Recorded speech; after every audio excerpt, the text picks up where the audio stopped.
If you are giving birth for the first time, you should not have a birth plan. So I get where she's coming from with this, but I disagree, and I'm going to explain why. I think that birth plans should not be called birth plans. I think that they should be called ideal birth scenario. This is what would be what I want in a perfect world with birth going exactly how I hope it will. Birth is a complicated and individualistic process that has many, many, many choices along the way. It is long, it is messy, it is difficult, and there are 1,000 tiny choices that you, as the person going through it, have to make, as well as your care providers and your support people have to make as well. And I think by saying you shouldn't have a birth plan, I think a lot of people take that as, okay, I should just take the advice of the medical professionals and do exactly what they say the whole time. And I don't think that that's not necessarily the right choice, because I think for a lot of people that means that, that means they're taking away their agency. They're getting rid of their choices, because instead of getting a question from a provider that says, do you want to do this, yes or no, they will say yes every time. But the provider is always asking a yes or no question, because they're saying, this is something I think could be helpful, yes or no, not this is what should happen. I think absolutely everyone should have a highly researched, detailed birth plan in the way that we think of it, but instead of calling it a birth plan, calling it an ideal birth scenario. And understanding that there's going to be things that happen along the way that aren't necessarily going to be what you expected. When I made my birth plan, I actually made some parts of it a flowchart, because that way I could say, if this happens, then this. If this happens, then this. That's a little bit confusing, but that way I could think about what I would do in these specific scenarios along the way.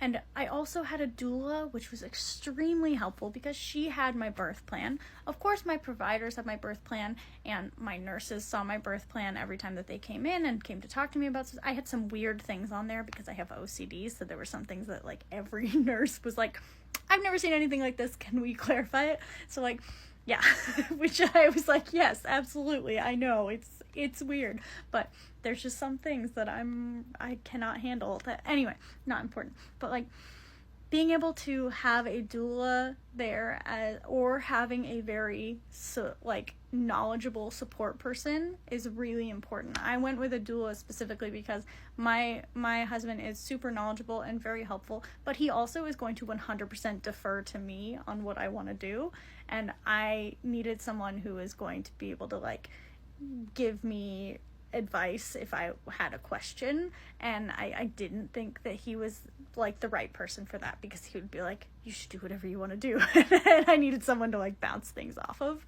and so my doula was very helpful for that. And so I think that everyone should have an ideal birth scenario where they've highly researched a bunch of possibilities surrounding birth, where they do have some of those potentially weird individualistic things that are going to matter to them. And then they should also be open to the fact that things may change, and being very active in those choices along the way where things might change. And that was something that having a doula was so helpful for me for, because every time that we were going different than something that was on my birth plan, she would say to me, you're making a choice now that's different than your birth plan. I want to check in and make sure that you are okay with the fact that we are going different from what's on your birth plan.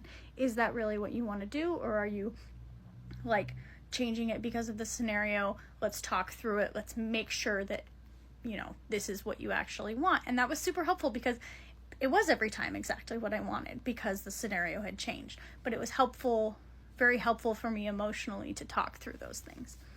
My birth lasted 3 days, so I had a lot of those scenarios where it was okay, things are changing. So having someone to be able to talk through is huge. And also, if I had not had a birth plan, I wouldn't have thought about some of those things that ended up being, almost every decision that had to be made along the way were things that I had thought through, and then I had thought through the reasons, and now I was at the scenario where it was yeah, okay, here I am. So anyway, all of this rambling to say, I think birth plans are super important.